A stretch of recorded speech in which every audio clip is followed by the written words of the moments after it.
Good afternoon, and welcome. Honored graduates, family and friends of graduates, faculty and staff. And I forgot these. Last year, Bellows Free Academy conferred diplomas upon more than a dozen World War II era veterans who, due to a variety of personal circumstances, were unable to complete their high school educations following their service to our country. It is my pleasure to announce that BFA will again confer diplomas upon veterans of World War II of like circumstances and to Korean War era veterans as well.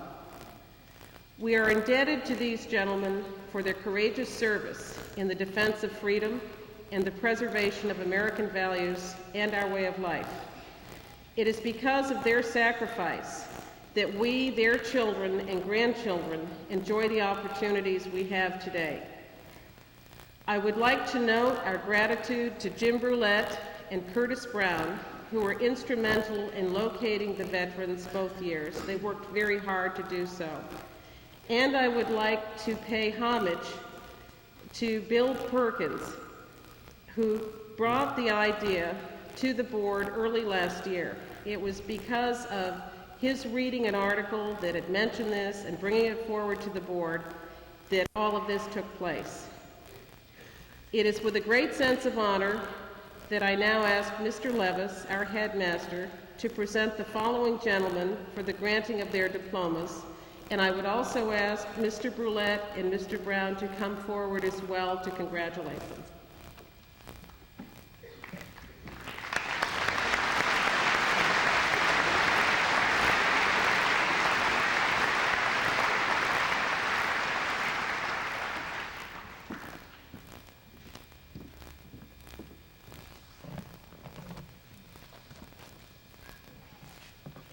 First honorary graduate is George Bernor.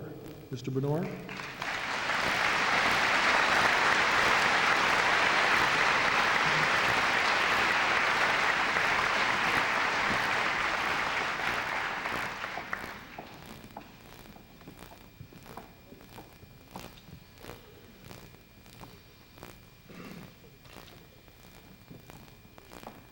Mr. Lyndon Corey. Mr. Corey.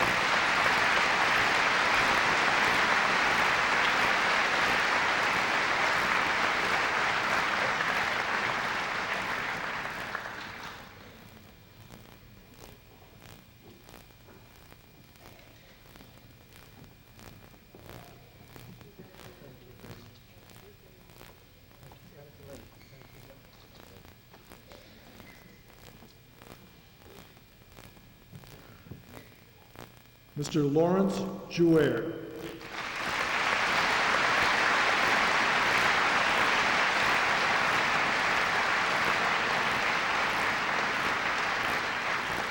Accepting Mr. Jouer's diploma is Judy Jouer Francis, his daughter.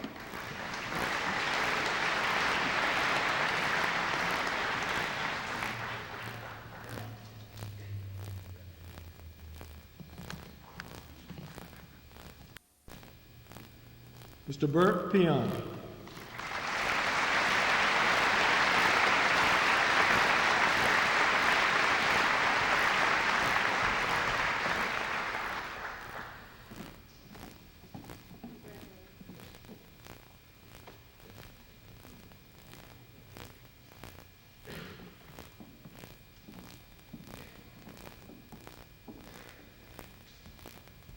Raymond R. Plouffe.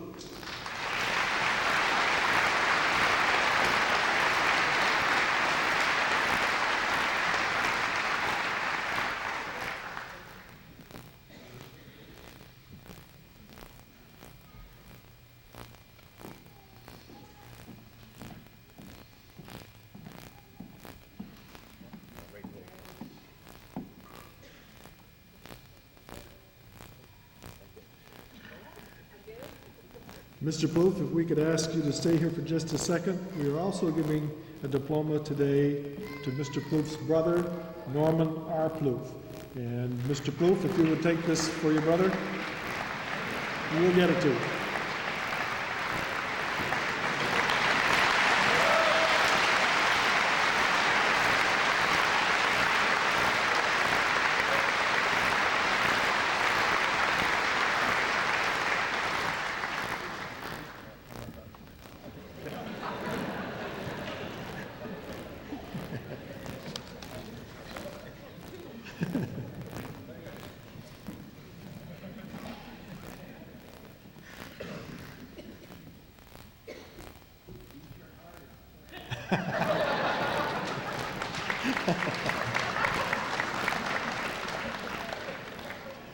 Paul A. Rushlow.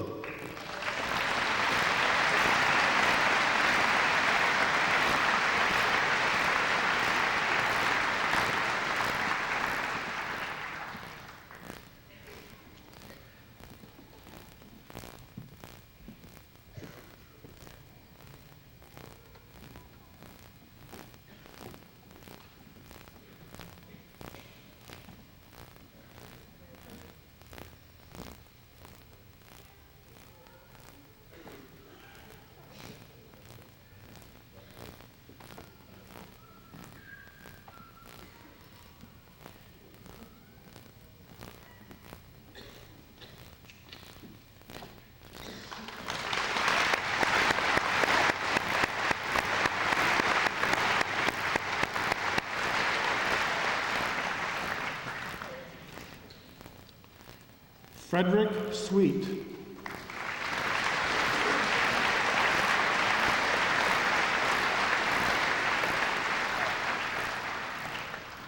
Accepting Mr. Sweet's diploma today is Mrs. Rachel Tanner.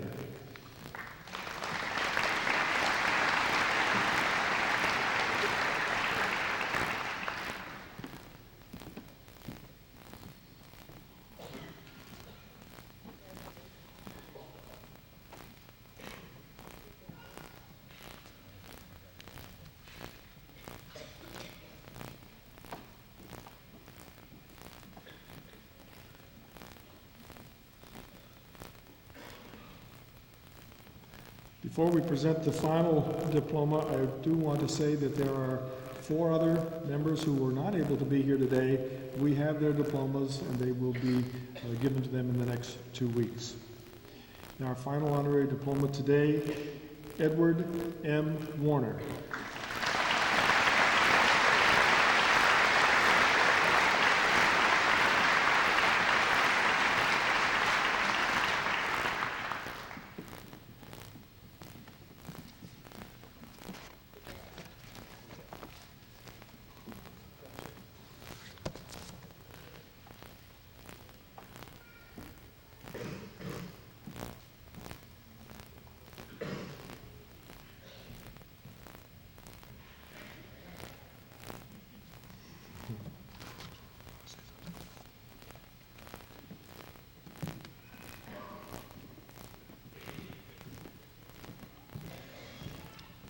Good afternoon. I would just like to take this time to, on behalf of our 13 World War II and Korean veterans, including those that couldn't be here today, and Representative Dick Horgan and Kurt Brown and myself, I want to express our most sincere thanks to the BFA trustees and also to the Headmaster, Mr. Bob Levis, for the very fine program they continued this year from last year. This was started last year, and it was a program that was actually initiated strictly by the BFA trustees and Headmaster Bob Levis, and we're very pleased for that. And I'd also like to extend to Mr. Levis a very long, healthy, and happy retirement. I believe he's earned it. Thank you.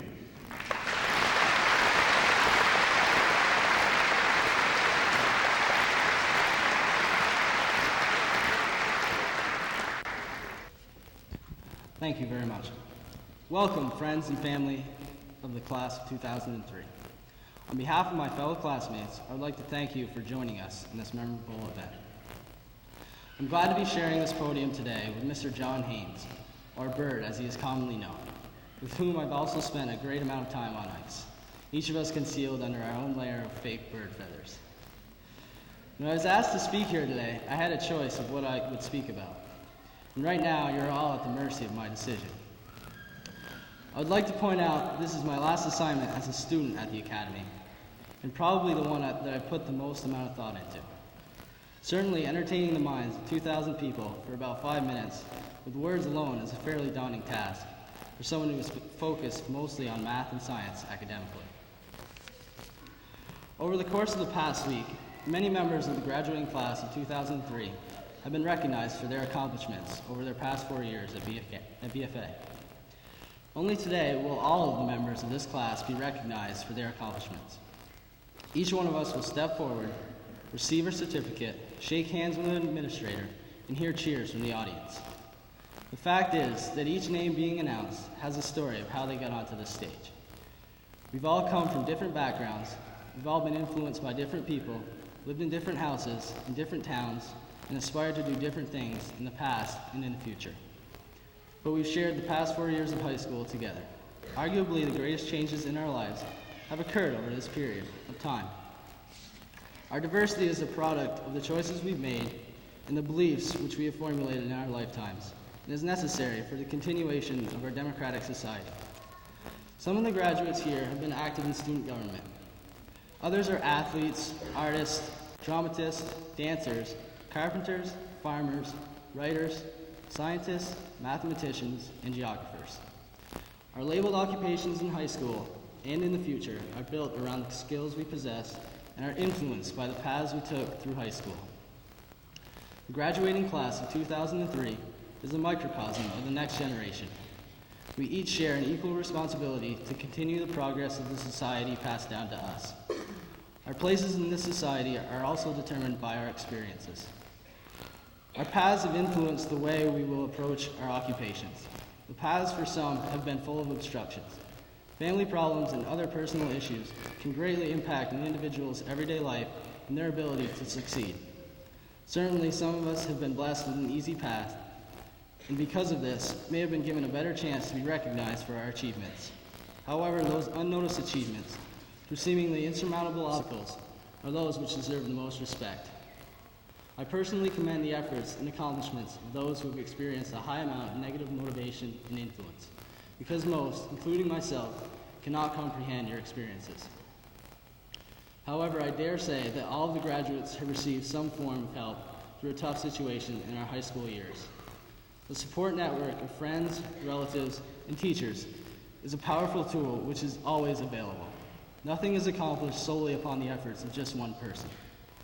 There are many acts that go unnoticed along the path to success. I don't think that any of us would have attained the goal we're recognizing today if it weren't for the help of each other, our teachers, and or most importantly, our caretakers, be they mothers, fathers, or guardians. It is my belief that any member of the graduating class of 2003 could be standing where I am right now. I was very fortunate to be surrounded by a supportive family and great academic talents and the motivation to use them. Another graduate in my position would have constructed a different speech and approached it a different way, and thus would have made a different impact on this audience. Diversity such as that which is present among the graduates sitting before you is an issue which the human race has not conquered since its beginning. Through the course of history, diversity has been combated with aggression a countless number of times. Today, we see the deep misunderstanding and fierce rivalry among the religions of Christianity, Islam, and Judaism. We see many countries of the continent of Africa in states of bitter civil war. Often, these struggles are also fueled by political ideals. They are fought between democracy and dictatorship. The root of these conflicts lies in a failure to accept diversity. The stunning truth is that humans actually are not all that different from one another. Noticeable differences are necessary in order to distinguish one person from another. Our differing ideas are formulated by the people that have influenced us and the way we interpret our surroundings. Diversity is inevitable. Two people cannot be in the same place at the same time, hearing the same thing and processing it the same way. The most common similarity among humans is that we are all different from one another. Each race has evolved to be different from another based on its origin, and the various environments in which we are raised can only multiply this initial diversity. When diversity is looked at logically, it doesn't have to be conquered or even controlled. It's silly to even imagine such a thing. In order for anything to be accomplished, diversity must be accepted as a commonplace in everyday life and not seen as an enemy. After all, in terms of raw skills, diversity is an essential entity of society. Diversity is what evokes the organization and cooperation necessary for everyday life to be what it has become. In terms of ideas and beliefs, diversity is the essence of our democratic society. Ultimately, diversity is what allows us to achieve our individual goals in our own occupation. As humans, we share the basic goal of personal satisfaction, much like this class shared the goal of graduating from high school. For the past 4 years, much of our lives has centered around this goal, much like we as humans focus on living the way we are motivated to. Our goals are things we feel need to be accomplished. For the young adults here before you, the goal of graduating from high school certainly has not come easily, and maybe not even as fast as we would have liked. We've all made our sacrifices and our compromises, and some of us may have even cut a few corners. We all have 25 credits and have logged a workload of 720 high school days. According to the powers of the administration of Bellows Free Academy, St. Albans, we are all educationally equal to one another, as stated on the diplomas we will receive. As different as we may be in mind and body, our achievement today proves our similarities and will lay the foundation for our future goals. Thank you.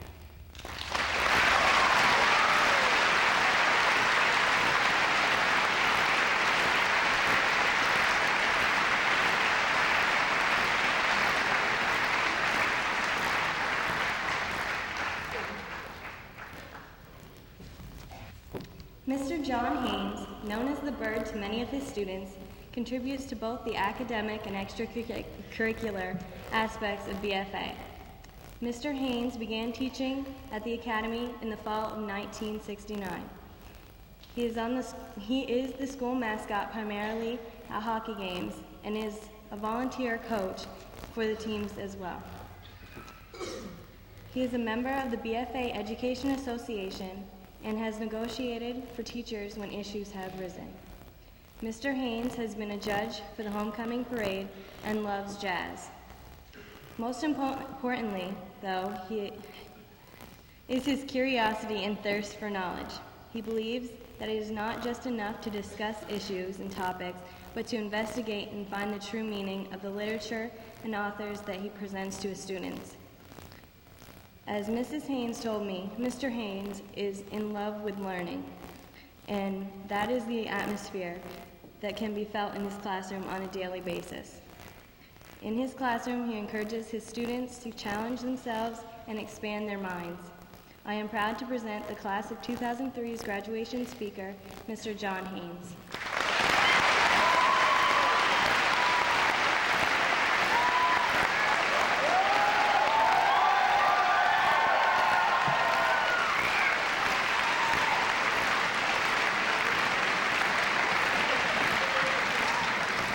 Mr. Haynes, before you begin, I'd like to say how grateful we are for the time and effort you've put into addressing us today. My fellow officers and I would like to present you with this token of appreciation. Thank you very much. Thank you.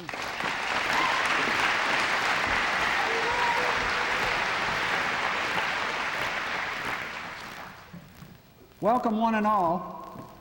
In case you didn't know, there's a party here at Collins Pearly. And the party is for the people dressed in green.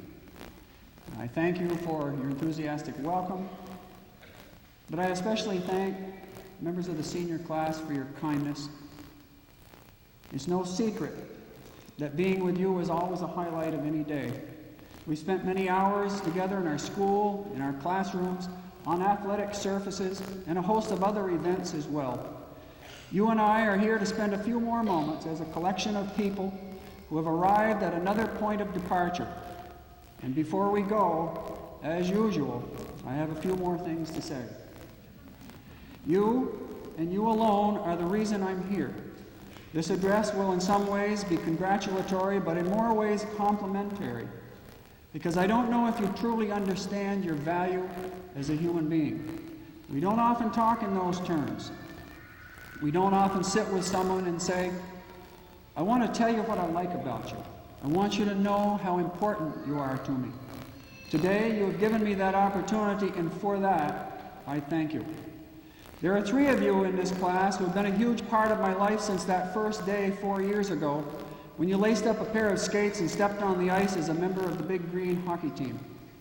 There are 4 more members of the Big Green who have been the epitome of growth and commitment. And so for Ethan, Dustin, and Scott, Kyle, Emmett, Sam, and Maddie, here's one more bird flash, one I hope does you proud. In addition, I'd like to dedicate my words today to my Aunt Marge Wolcott, whose life and death constantly remind me that it is indeed your world, and you can bend it your way. With that said, I offer for your consideration today a 2003 commencement address entitled, Mr. Rogers is Alive. It's a beautiful day in this neighborhood, a beautiful day for a neighbor. Would you be mine? Could you be mine? It's a neighborly day in this beauty wood, a neighborly day for a beauty. Would you be mine? Could you be mine? I've always wanted to have a neighbor just like you. I've always wanted to live in a neighborhood with you. So let's make the most of this beautiful day. Since we're together, we might as well say, would you be mine? Could you be mine? Won't you be my neighbor? Won't you please? Won't you please? Please won't you be my neighbor? Hi, neighbor.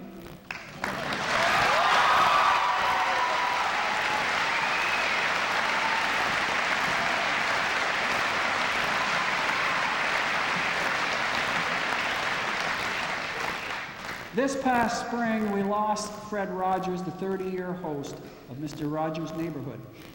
The cause of his death, perhaps like the deaths of all, is really not important. The accolades he received are one way we can identify him, but even those pale compared to the significance of his life, and especially for you and the rest of the world, his afterlife. It might be important to know that his obituary in the New York Times covered one entire page, unprecedented in the history of the Times.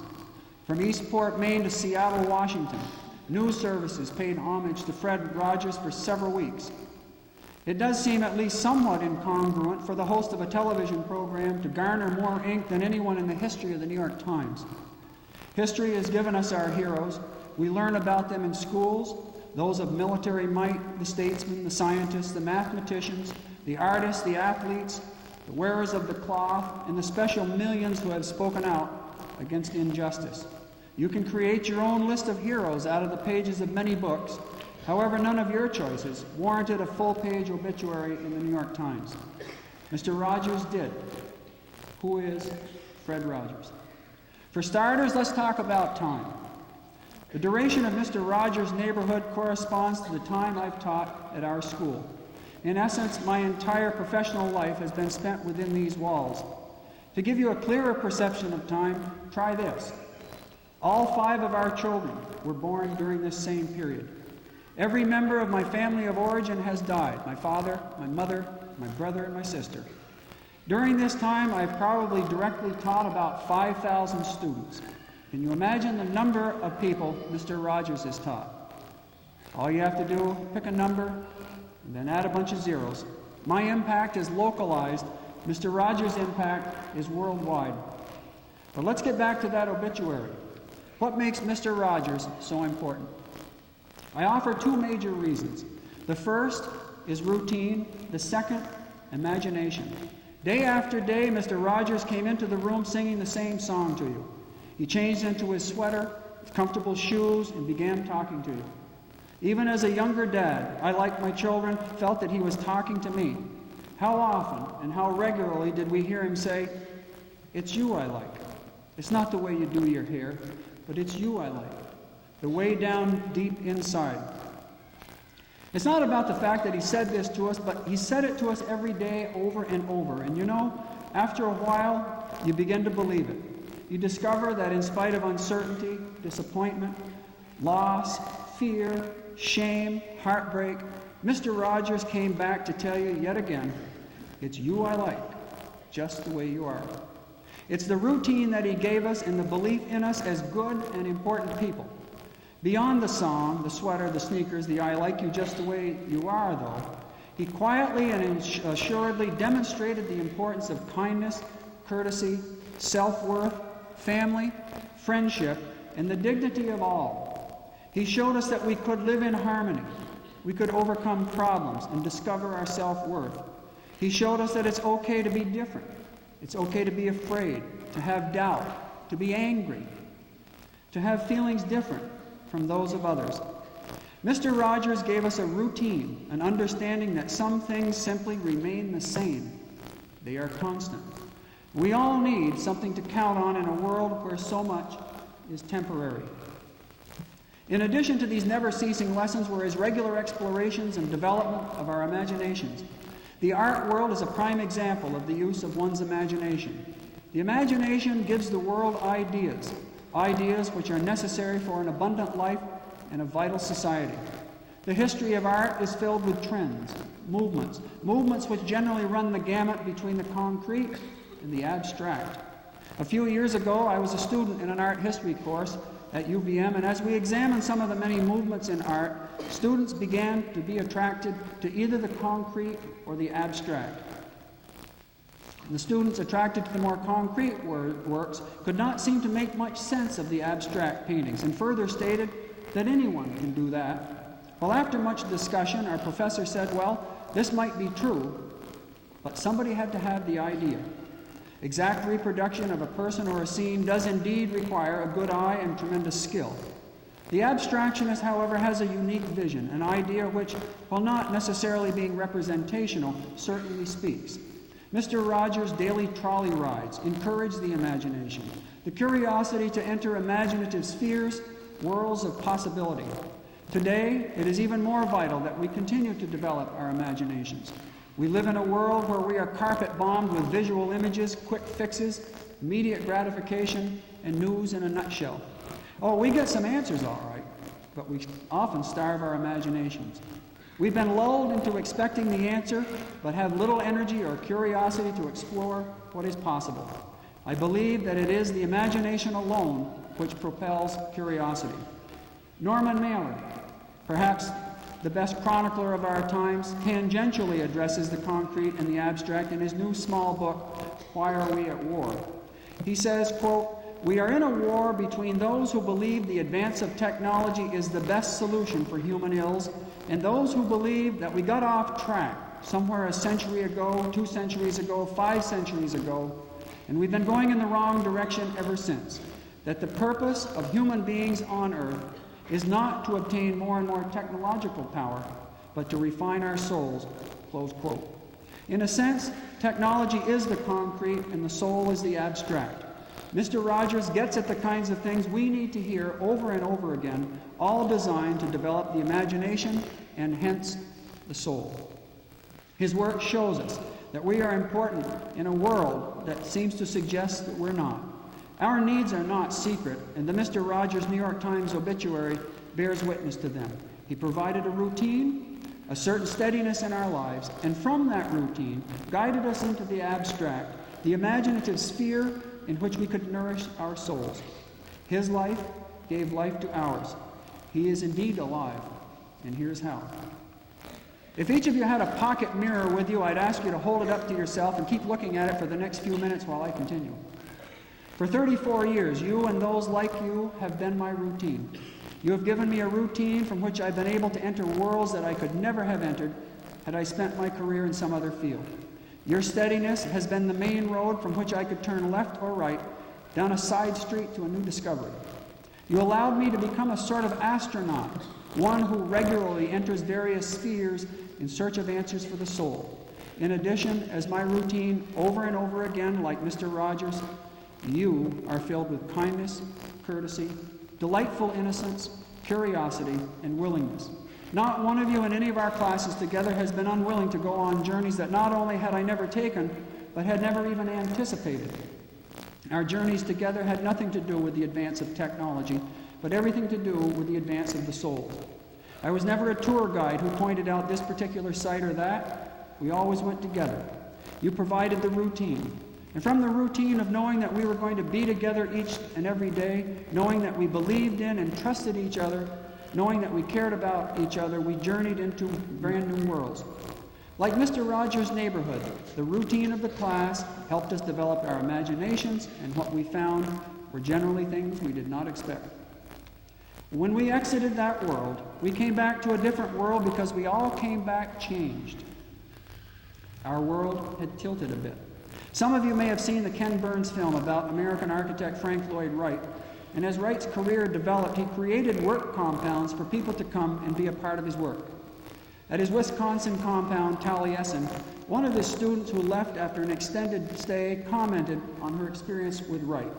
She said, quote, "When I left, my blood ran differently," close quote. You continue to make my blood run differently. Our moments together are the types of moments which I believe nourish our souls. And it is these moments that we must always seek. It is you who have been my routine. It is you who help fuel the imagination. It is you who have helped create our neighborhood. And indeed, I like you just the way you are. Many of you know of a writer named Raymond Carver and have read some of his work. I never told you that Raymond Carver had a Mr. Rogers too. It is through his Mr. Rogers that he discovered his work.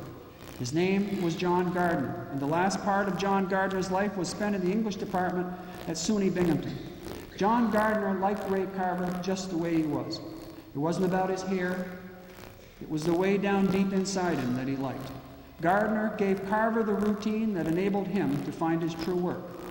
Gardner had provided the routine of goodness, kindness, and affirmation that propelled Ray Carver into his true work and into classrooms worldwide. Mr. Rogers, you, John Gardner, Raymond Carver have created routines which enable people to grow. You are part of what I can call good company. It has been said that a man is at his best when he's at work. We love to work. We're happy when we're at work. And for many hours I've watched you at work, and during those hours, you were at peace. You were at peace because you were working on something, trying to figure out something, watchful of a detail that could suddenly propel you in a new and enlightening direction.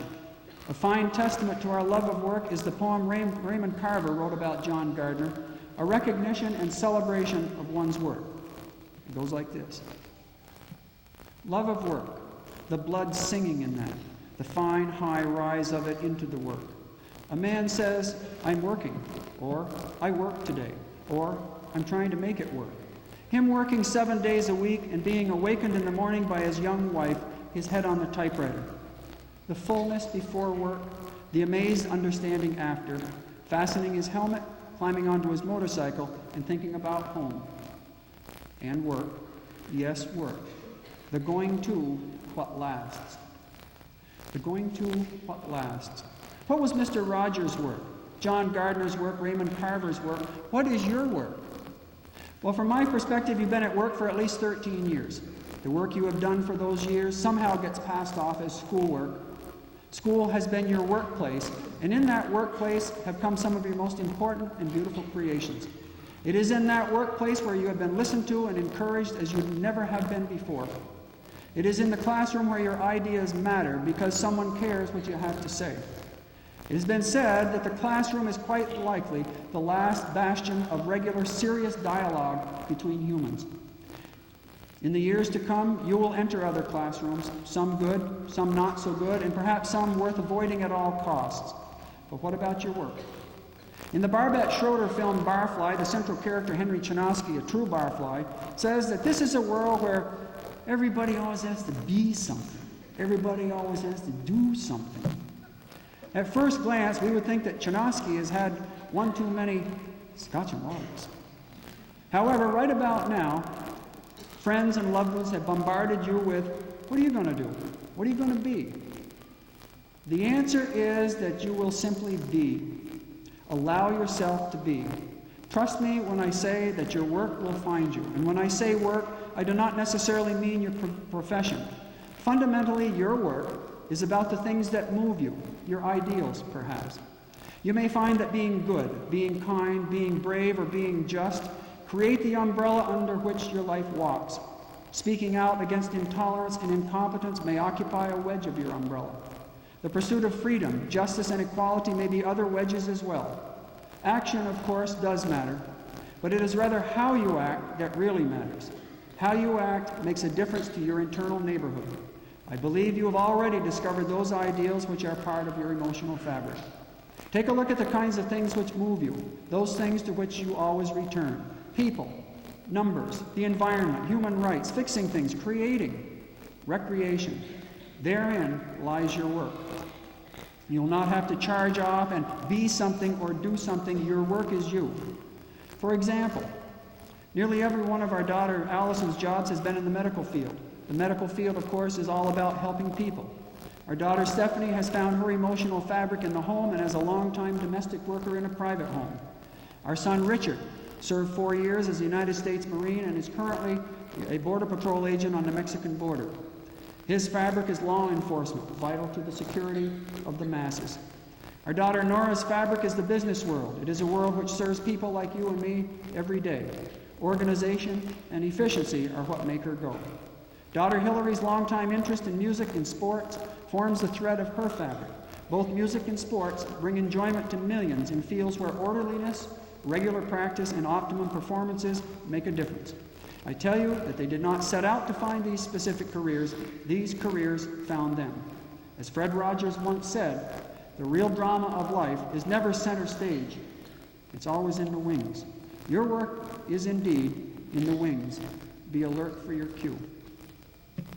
If you recall your Mr. Rogers days, you'll remember seeing lots of puppets. Puppets by themselves are silent, but Mr. Rogers gave them a voice. It is very easy to give a puppet a voice. People love to see puppets talk and act, and many wonderful lessons are taught through them. I'm a bit uneasy now because we seem to live in an age when many people are giving away their voice. They allow the voices of others to determine not only their present, but their future. We have so many ideas about life, the pursuit of an always better life, but one of the quickest and most devastating ways to lose it is to be silent. Given the situation in our country now, those with unchecked power will continue to erode our rights as people.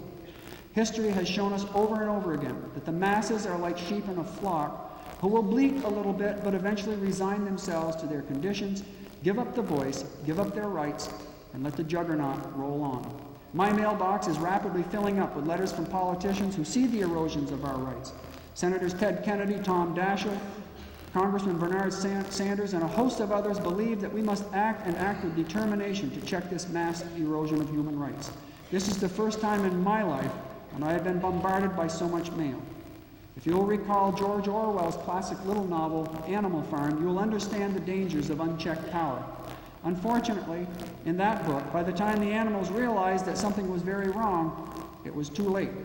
I feel that your voice is more important than perhaps it will ever be to speak out against injustice, to speak out against the misuse of power, to speak out against the slicing away of those things which make for a vital society. Never, never throw away your voice. In your personal lives, your voice enables you to have healthy relationships rather than sickly ones. If you feel you're being dismissed or disrespected or belittled, your voice will always be your friend. Do not be a puppet on a shelf waiting for someone else to pick you up and talk and make you respond to the puppeteer's whims. Mr. Rogers is still alive every day through his puppets, which taught us how to have a good, strong, and determined voice.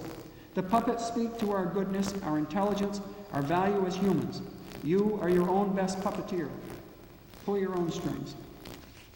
Finally, I'd like to speak about giving. We are a nation of givers. In times of celebration, special occasion, disasters, death, we are there to give. However, I'm beginning to hear all too frequently that we are to, quote, give back to our communities. I have nothing against giving back, but because it is spoken so frequently and so easily, it may be turning into a sort of obligation. A gift is something you give freely, and any time it becomes something you must do, it is no longer your gift. In an interview a number of years ago, the legendary quarterback of the New York Jets, Joe Namath, spoke about giving. He said, quote, "You don't have to give until it hurts. Give until it feels good," close quote. Think about Mr. Rogers. Like you, his work is his real gift. His work is his real gift because it is eternal. You're going to give wherever you are in your life, but first of all, you need to recognize yourself as a gift. Mr. Rogers emphasized that over and over again. You also need to recognize that the person sitting beside you is a gift. Your life's work is part of your gift, and I remind you that it is not necessarily your profession. Listen to your inner cohort for those things which continue to call to you. That becomes your routine, which provides the major artery of your energy. And from this major artery, you can dip down the side streets and into those creative corners out there awaiting you. As humans, we develop our imaginations, we generate ideas, and through our work, we offer them to the world. Mr. Rogers is alive. He awakened us to our goodness, and from a true understanding of and belief in his work and words, you now know that you are also a Mr. Rogers. Check out that mirror again. We'll sing a song. I think you know the one you're going to sing.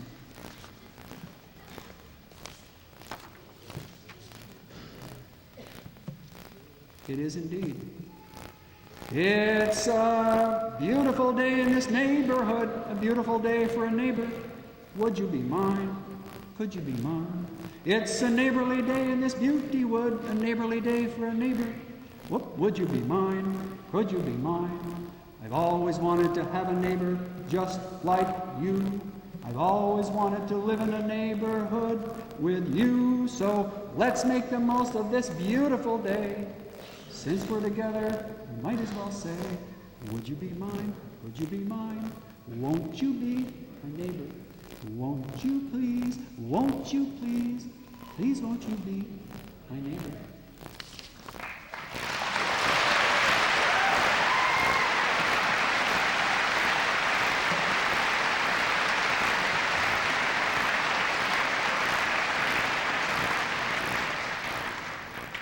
A few closing words.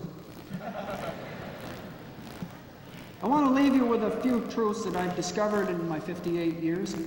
I can tell you now that you're going to have your heart broken in this life, and you will break the hearts of others. You will experience glorious moments and moments of great loss. You will win, and you will most definitely lose. You will satisfy, and you'll disappoint. At times you may experience hopelessness, and at many more times you will be ever hopeful. What you are is what is inside. And what is inside becomes your true work, your work becomes your gift, and your gift becomes eternal. Ernest Hemingway once spoke about this gift. He said, quote, "It is enough for you to do it once for a few people to remember you. But if you do it year after year, then many people remember you, and they tell it to their children, and their children and grandchildren remember. And if it is good enough, it will last as long as there are human beings. Remember that through you, Mr. Rogers is alive. As you've heard him say many times, it's the way down deep inside you that matters. It is indeed.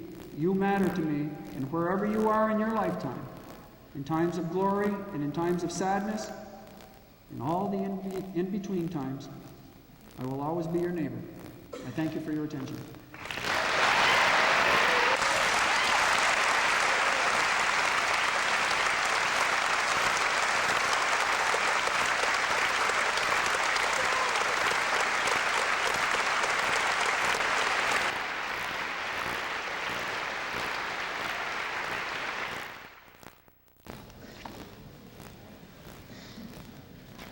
Before we move on to scholarship awards, I would like to take a moment to add my congratulations to you, the class of 2003.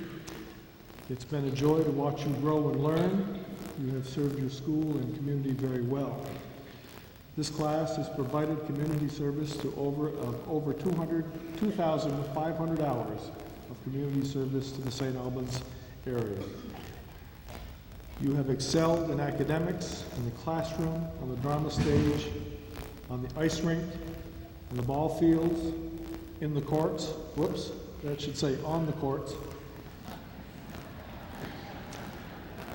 In dance, in the arts, and in many other activities and positions of leadership in this school. You have my very best wishes for success and happiness in the future. Bellows Free Academy is very fortunate to have a number of awards and scholarships to give to its graduating seniors. Today we will give some of those. First awards we will give are Academic Gold Pin Awards. Seniors who have have received A's in 36 or more courses over their 4 years of school receive a gold pin. As I call your name today, would you please come to the stage and get your pin from Mr. Camisa? Samantha Bernard, Ethan Boudreau, and if we could hold our applause until they've all come out. Thank you.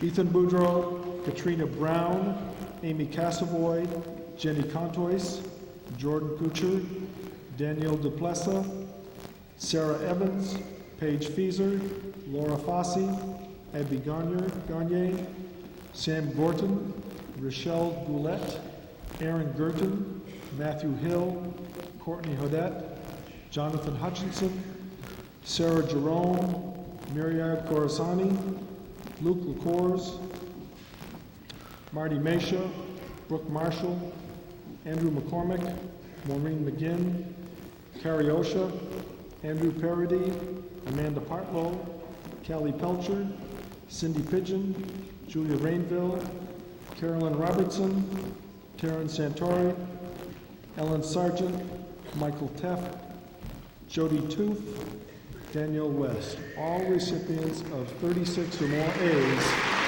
during their high school career.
"36 trimester A's is quite an accomplishment.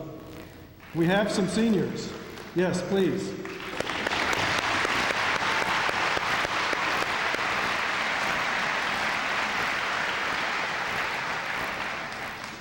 Believe it or not, we have some seniors who have received 44 or more trimester A's during their 4 years at Bellows Free Academy. When I call your name, would you please come forward and receive your gold pen set? Samantha Bernard, Ethan Boudreau, Katrina Brown, Amy Cassavoy, Danielle Duplessa, Sarah Evans, Paige Fieser, Laura Fossey,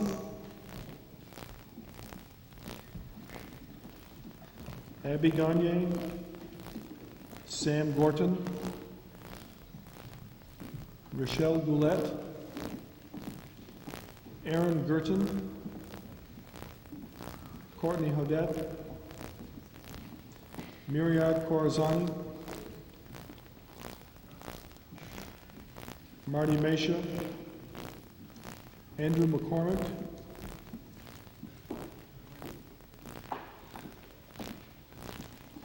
Maureen McGinn, Andrew Parody, Callie Pelcher, Julia Rainville, Caroline Robertson, Ellen Sargent, Michael Teft, Jody Tooth, and Danielle West. Congratulations.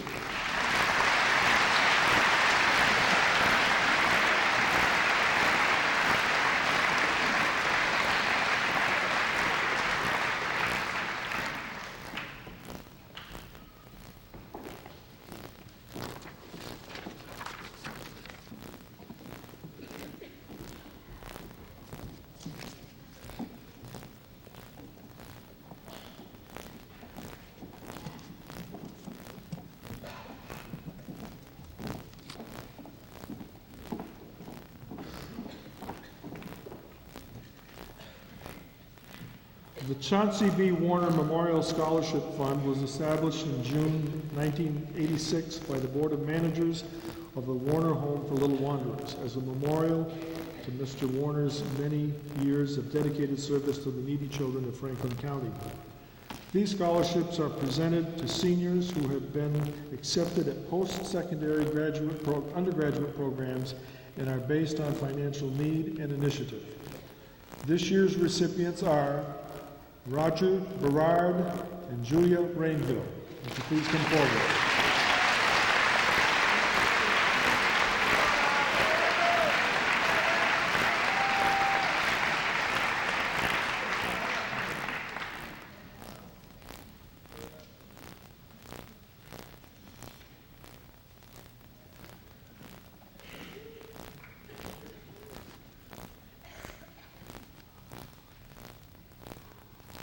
The George Dunsmore Memorial Scholarship is given each year in memory of George Dunsmore, who was a driving force in the field of agriculture. George was a 1960 graduate of BFA and taught at BFA for a number of years. This year's recipient of the George M. Dunsmore Scholarship is Emmett Dunsmore Sussland.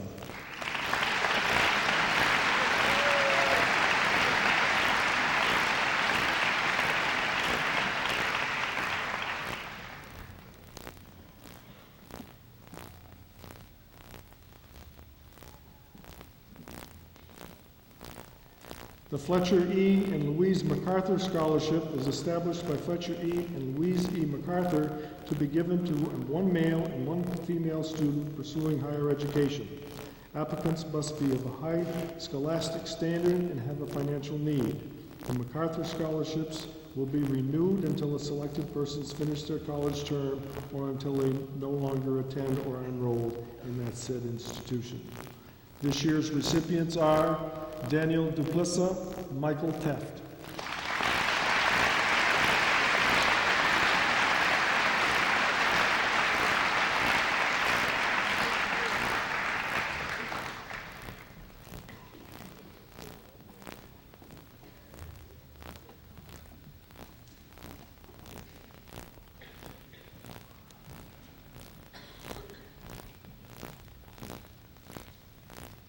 We have a new award this year given for the first time. It's called the Friends of Education Award, and the recipient is Samantha Bernard.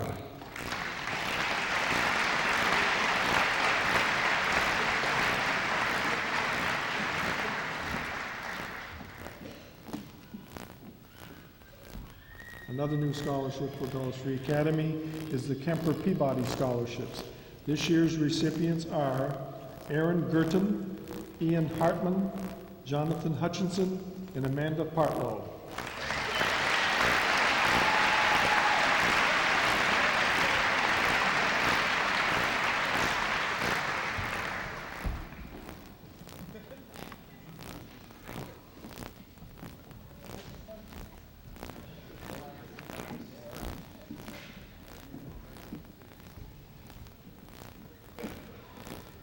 The Mary G. Young Scholarship is given in memory of Mary Young, innovator, humanist, and educator.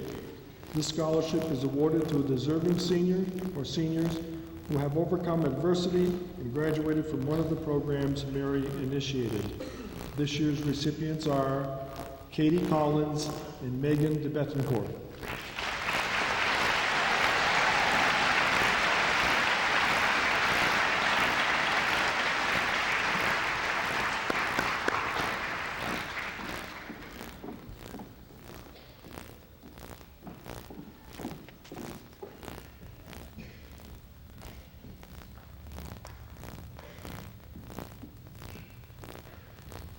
The Pam Stewart Memorial Scholarship is given to a graduating senior who best exemplifies Pam's love and dedication to music. This year's recipient is Jenny Contois.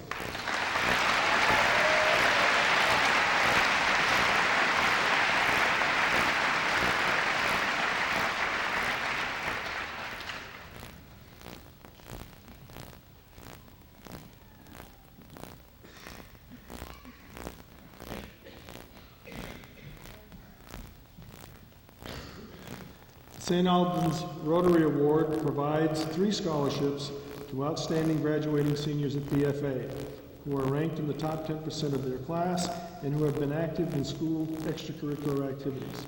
The scholarships have been established in memory of 3 outstanding local administrators who were members of the members of St. Albans Rotary.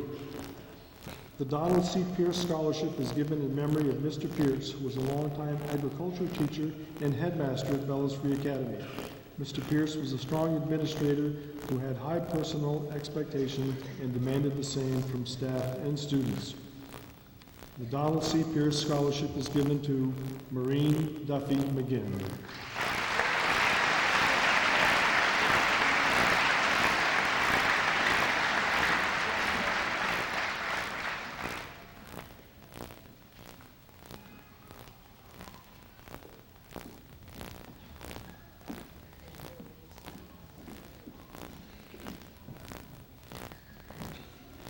The Jesse E. Sunderland Award is given in memory of Mr. Sunderland, who was a longtime headmaster at Bellows Free Academy. Mr. Sunderland was a dedicated and caring educator who took a personal interest in his staff and his students. After his retirement as headmaster, he continued his interest in the education of this community by serving on the St. Albans City School Board. The Jesse B. E. Sunderland Scholarship is presented to Marty Ann Macy.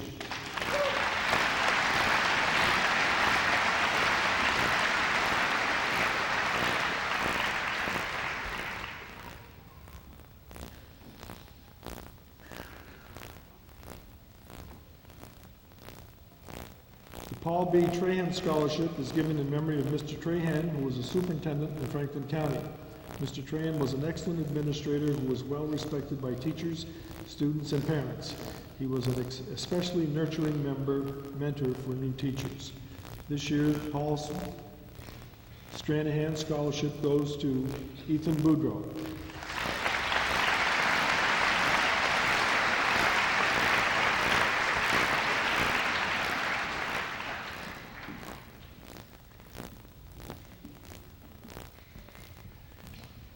The Stephen Allen and Mary Massa Myers Family Remembrance Scholarship is given to a BFA senior who was in the top 10% of the class, who has participated in extracurricular activities, and who has been accepted for further study at a college or university. This scholarship is given in memory of Stephen and Mary Myers, dedicated educators and caring friends to many in the St. Albans and Fairfax communities. This year's recipient is Samuel Gorton.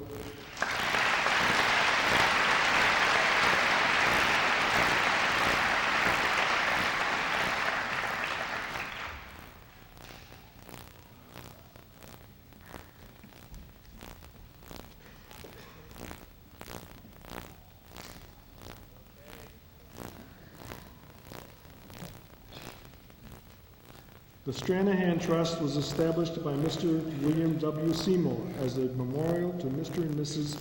Stuart Stranahan in appreciation for their kindness to him when he was a small boy. This year's Stranahan Memorial Prizes are given to Jonathan Hutchinson and Ellen Sargent.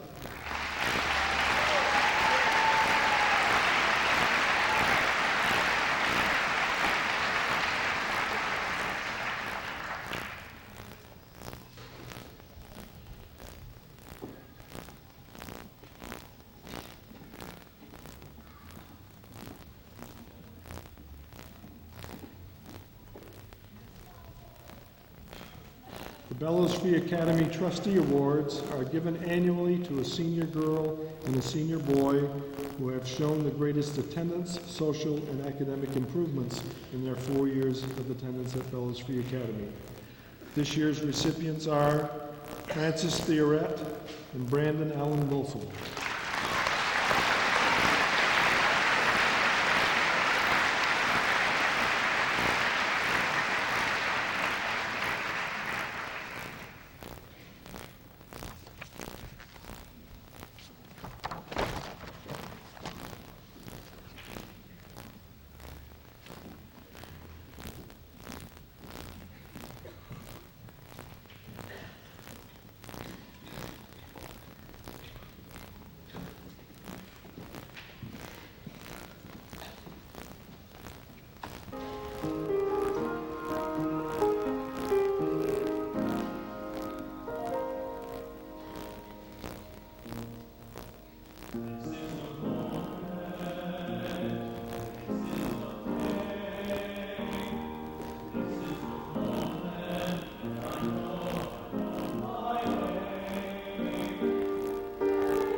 graduates, family and friends of graduates, faculty and staff.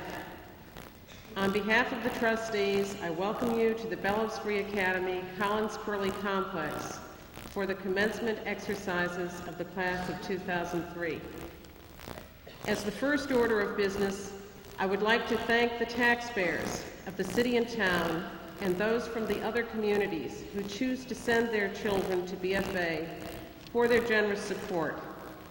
This support, both financial and spiritual, makes BFA's educational offerings a reality, and I'd like to give them a round of applause now.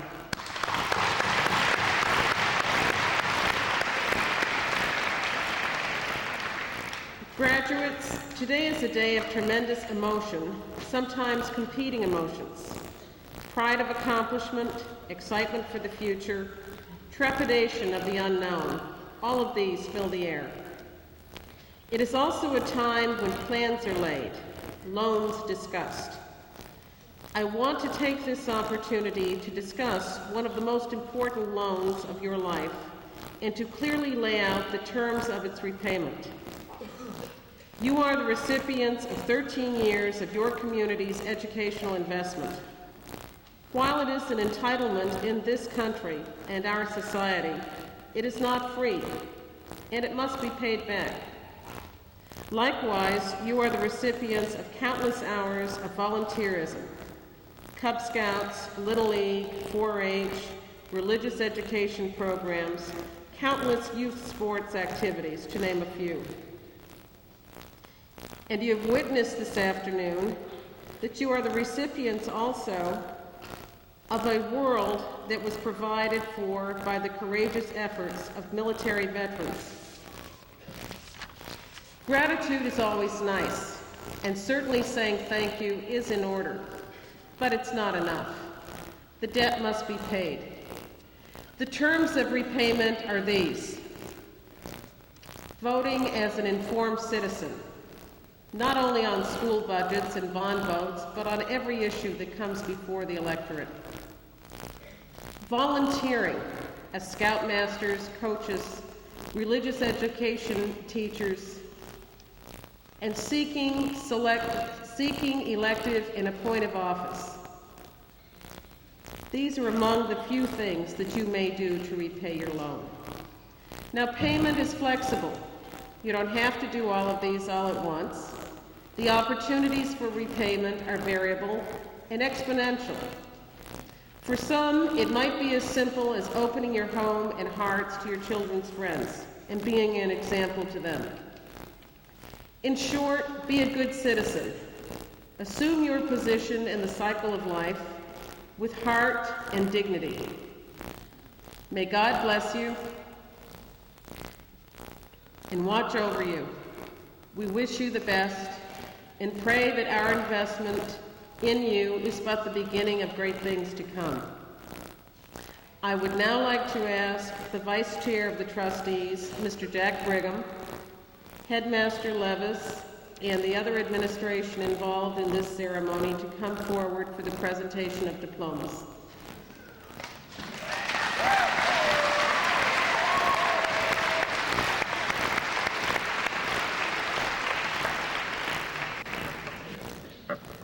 Dustin Allard.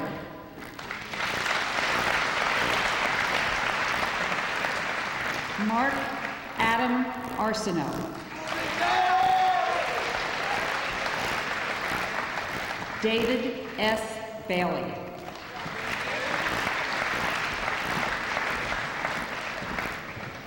Aaron Baker.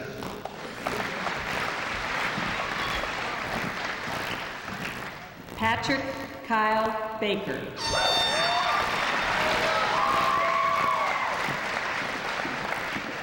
Sherry Barber. Richard J. Barnett, National Vocational Technical Honor Society. Arnold M. Barrett, Sr.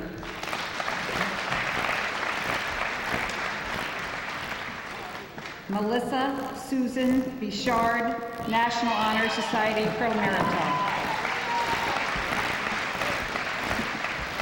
Roger August Gerard.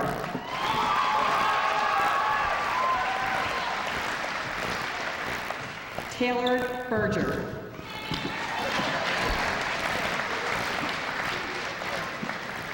Samantha E. Bernard, National Honor Society Pro Merito.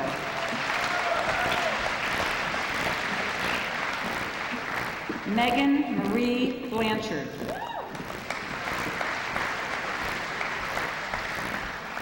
Joshua Boycino, National Vocational Technical Honor Society. Benjamin Rhodey Bombard.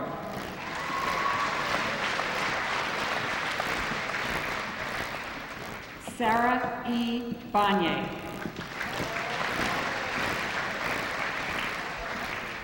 Sean Boren, Pro Merito.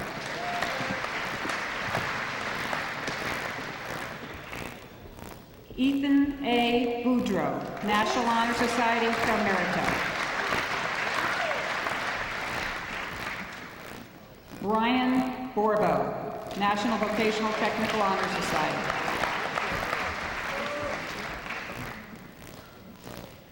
Jennifer Jean Borbo, National Honor Society Pro Merito, National Vocational Technical Honor Society.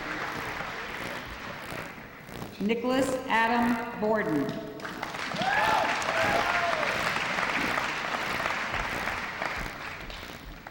John Robert Bouton.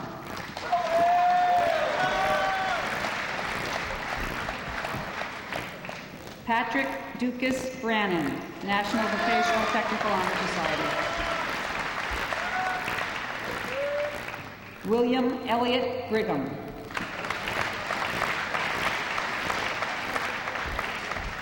Matthew J. Brulette, National Vocational Technical Honor Society. Bryden C. Brown.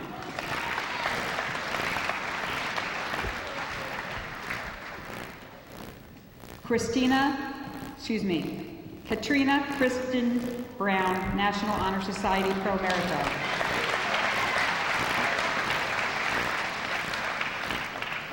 David R. Burns.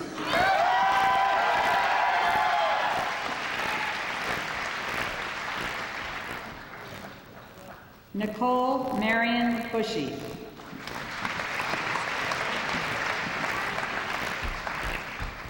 Lindsay Elizabeth Colano.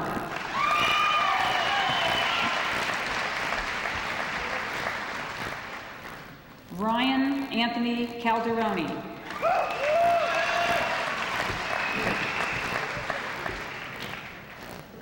Chris James Cardarelli.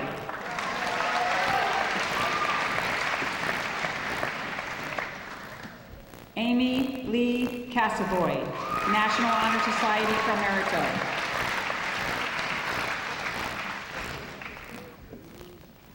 Ryan Shulafu.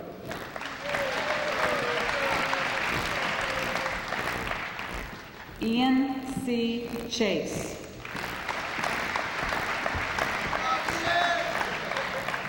Jennifer W. Coffey.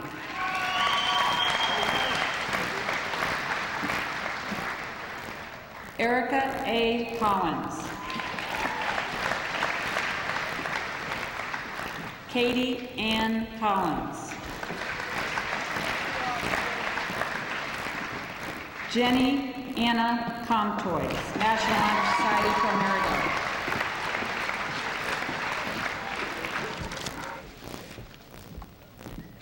Kelsey Edith Kunis.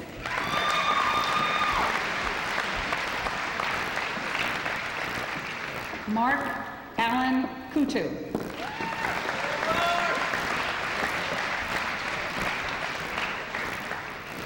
Jordan Michael Kucher, National Honor Society Pro Merito.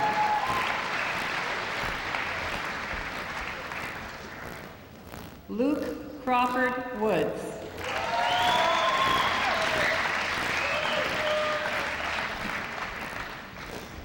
Michelle Diane Cross.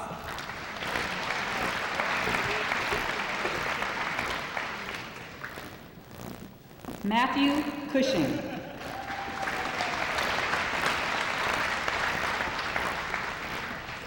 Caitlin E. Sear.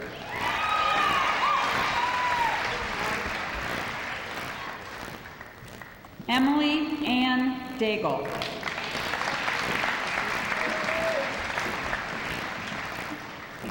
Megan E. de Betancourt.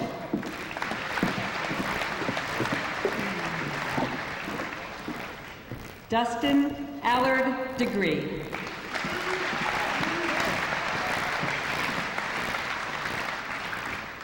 Christina Lynn Deso.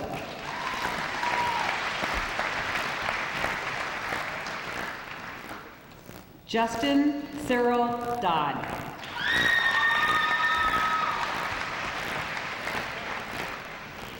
Ryan H. Dudley.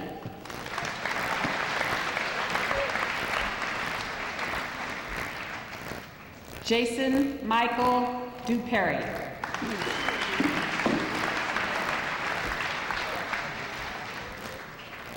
Danielle Lee Duplissa, National Honor Society Pro Merito.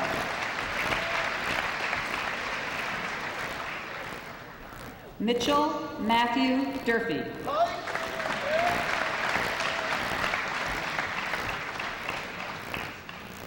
Sarah Lauren Evans, National Honor Society Pro Merito, National Vocational Technical Honor Society.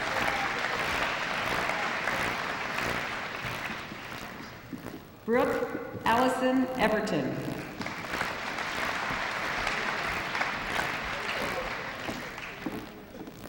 Catherine M. Farnsworth.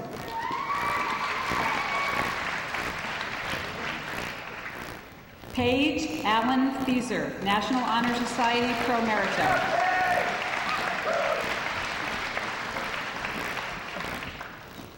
Amy Elizabeth Fletcher.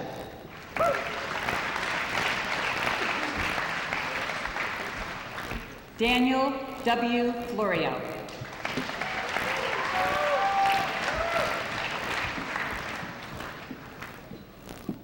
Laura May Fossey, Pro Merito.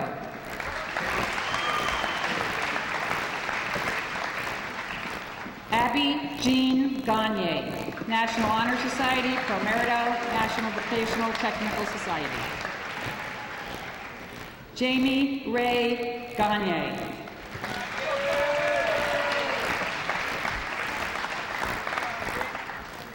Logan P. Gary.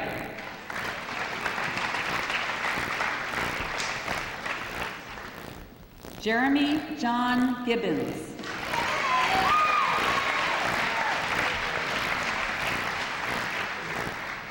Keith Godfrey.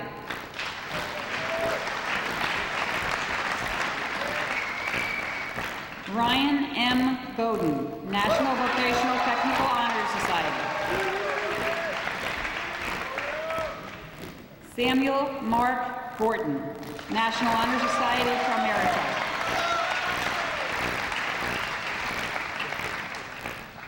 Rochelle Rose Goulet, National Honor Society Pro Merito. Skylar L. Gover.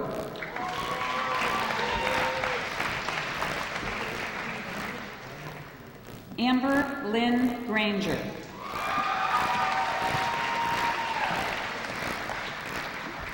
Layla John Gray.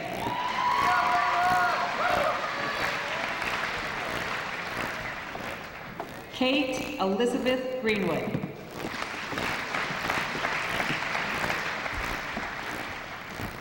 Kami Griggs.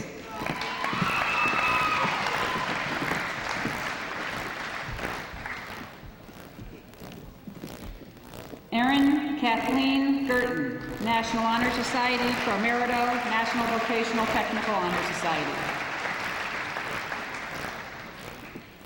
Grant W. Gunther.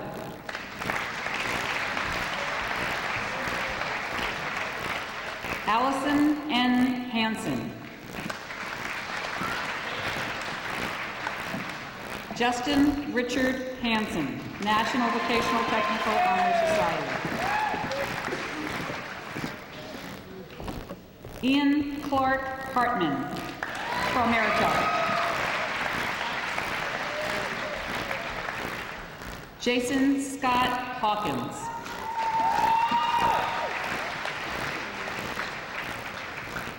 Catherine M. Heinlein.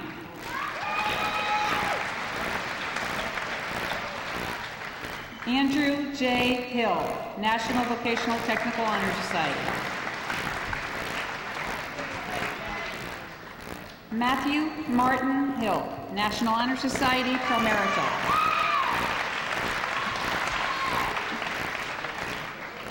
Courtney Lynn Hodette, National Honor Society, Pro Merito. Randy Lynn Hoffman.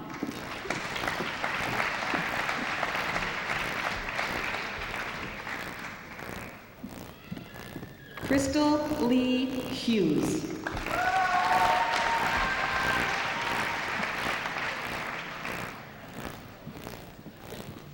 Jonathan McNeil Hutchinson, National Honor Society, Pro Merito.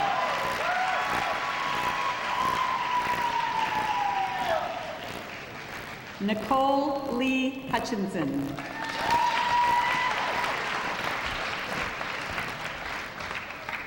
Sarah Lynn Jerome, National Honor Society, Pro Merito.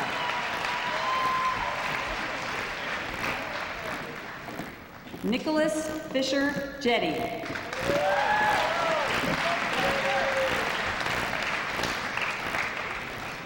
Jeremy Homer Johnson.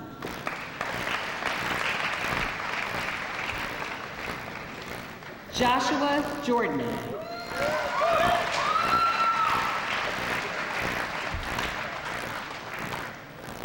Yasmina Razmie Kamal.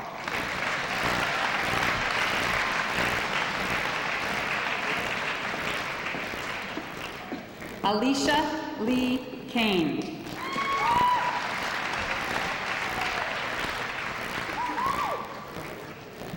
Aaron Timothy Kennison.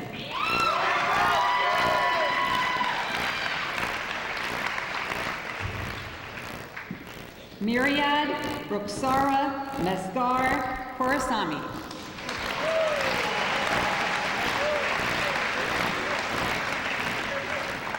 National Honor Society Pro Merito. Danielle Cattell, National Vocational Technical Honor Society.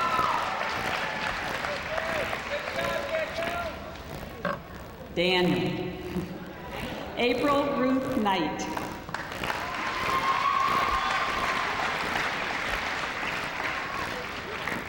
Joshua James Philip Labonte.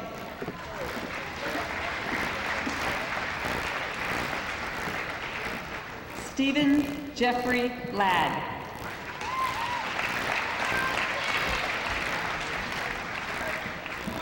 Ryan Jeffrey Ledoux.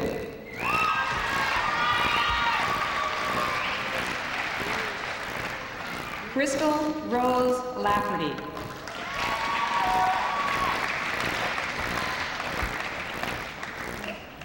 Jesse Lawyer.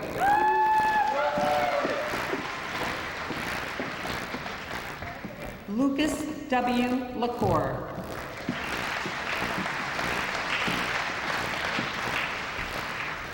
Robin Lenfest.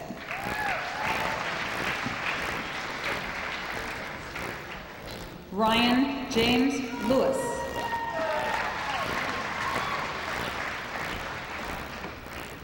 Danielle L. Locke.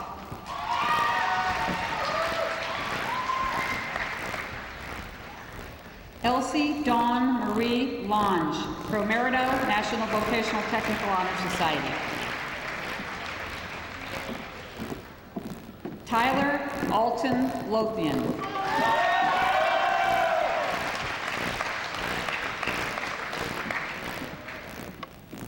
Adam Daniel Luno.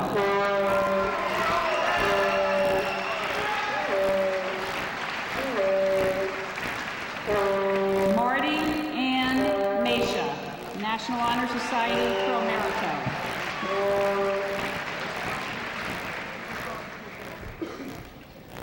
Brooke Powell Marshall, pro merito.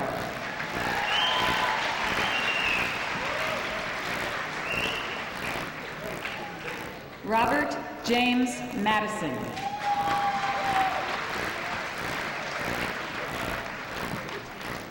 Jordan Maynard.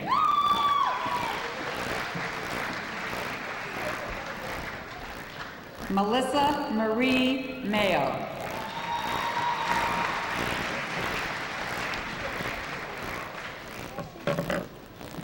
Andrew J. McCormick, pro merito.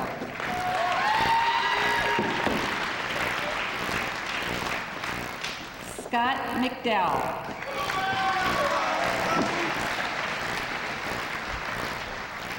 Maureen Duffy McGinn, National Honor Society, pro merito.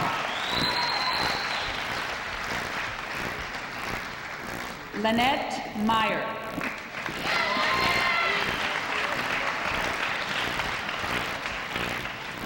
Ryan J. Miller, National Honor Society, pro merito. Tyler Ray Miller.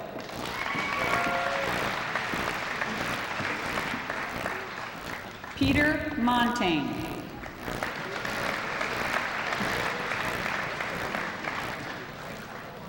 Heidi Maria Morris.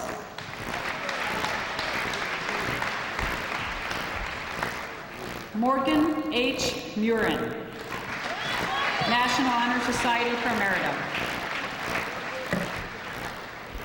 Dana Murphy, National Vocational Technical Honor Society.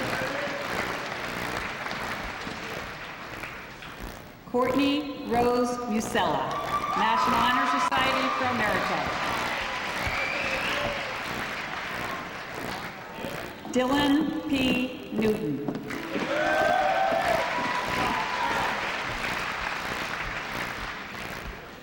Andrew Allen Nichols, pro merito.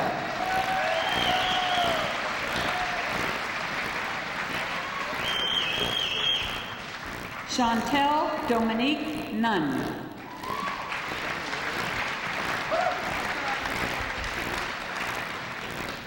Mohammed Omar.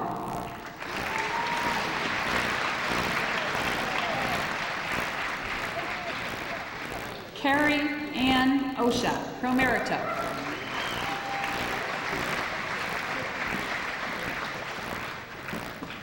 Kyle Palmer.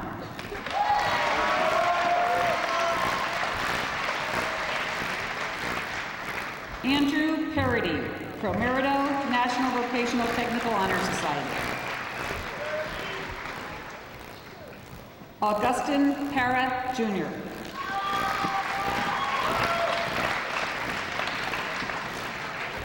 Amanda B. Hartlow, National Honor Society, pro merito. Jordan Anthony Payne.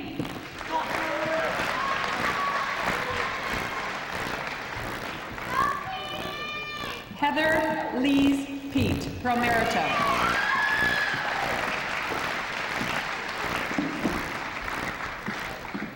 Callie Ann Helcher, pro merito. Stefan Hellman, National Honor Society, pro merito.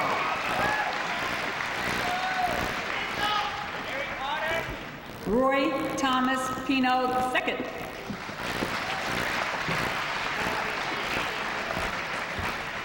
Robbie Paul Phillips.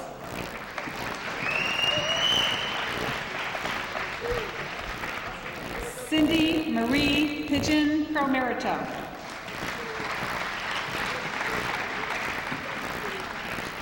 Christopher Grant Pike, pro merito, National Vocational Technical Honor Society.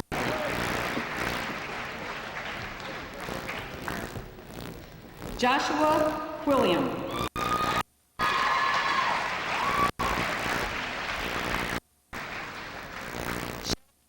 Racine.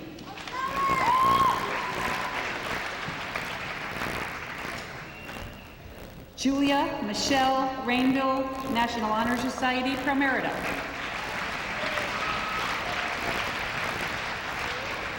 Jeremy Raymond.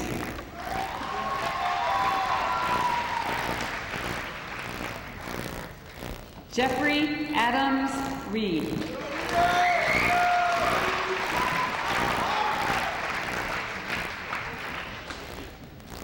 Shawnee Redmond.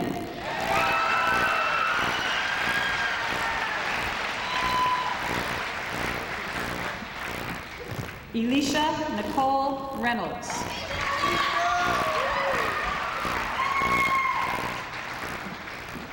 Ross Charles Richard III.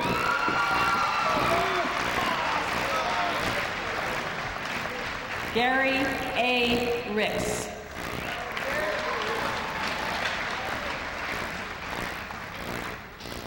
Jared Gregory Robert.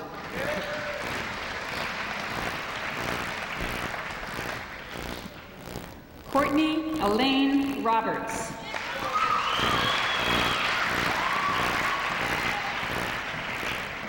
Caroline Jessica Robertson, National Honor Society for America.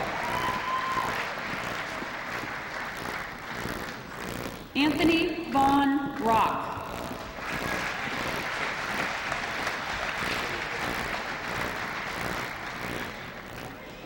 Ashley Ann Rooney.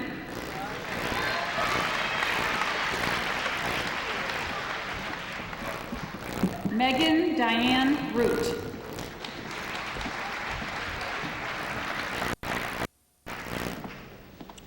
Tara Anna Santora, Pro Meritor.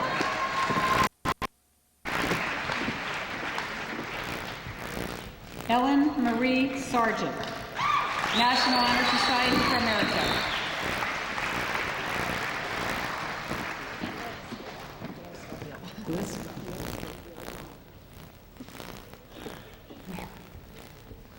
Dana Schofield.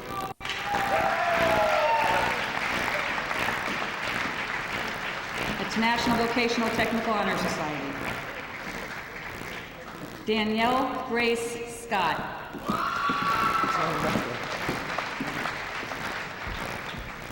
Thomas Shaw.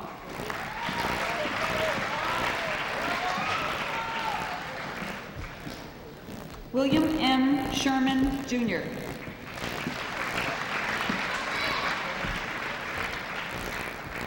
Crystal Lou Samard, National Honor Society Pro Meritor. Sandra L. Simmons, Pro Meritor. Brian Duffy Smith.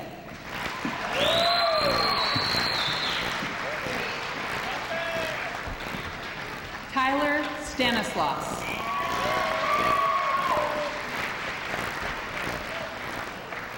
Amber Jade Suhaka, Pro Meritor.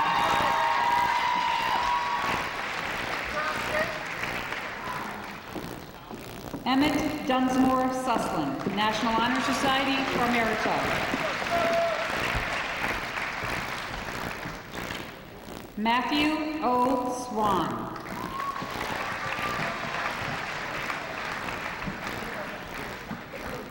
Eric Stephen Taft.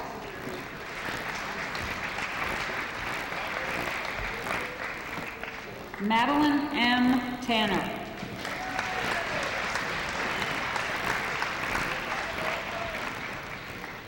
Jeremy A. Taylor.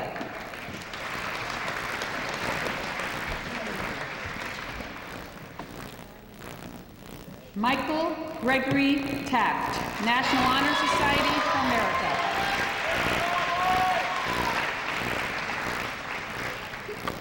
Corey W. Thacker.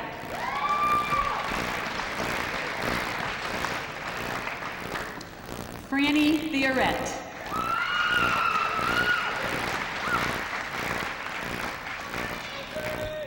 Lauren Ashley Tebow, National Honor Society for America.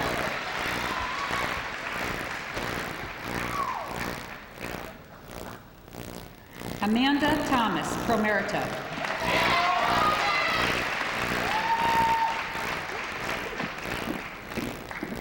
James Michael Tomlinson.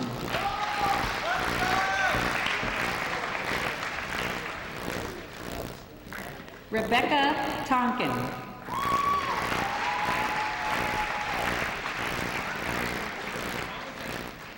Casey Joseph Tooth.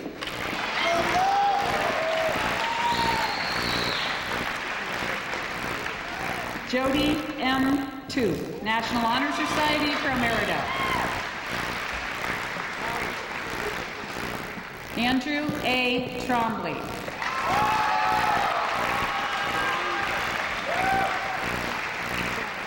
Emily Jean Trombley.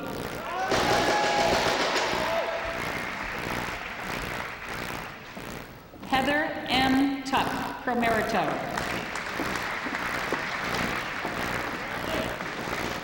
Cassie Marie Turner.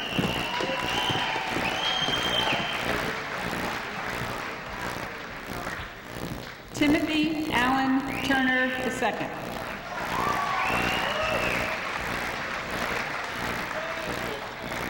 Shauna May Underwood, Pro Merito.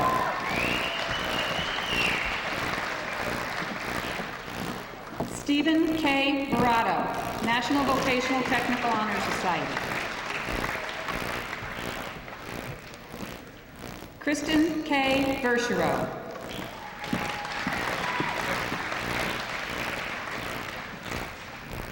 Colin Best.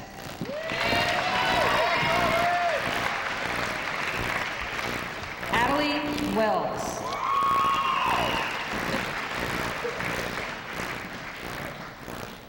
Danielle Marie West, National Honor Society, Pro Merito, National Vocational Technical Honor Society.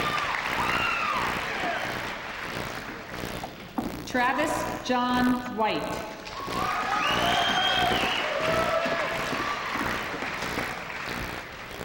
Brandon Allen Wilson.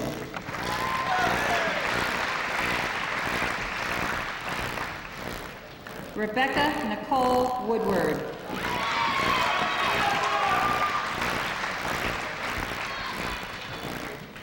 Allison Marie Yando.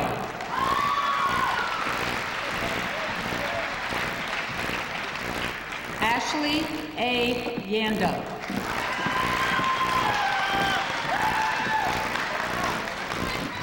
Brenna Yorchek.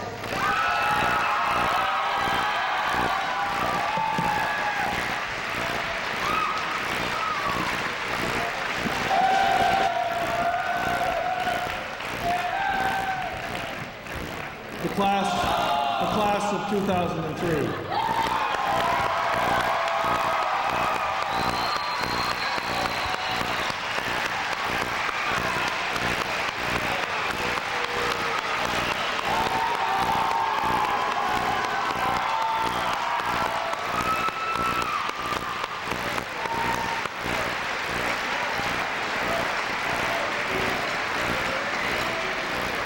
Now I would invite the senior members of the chorus to come forward to lead us in the school song.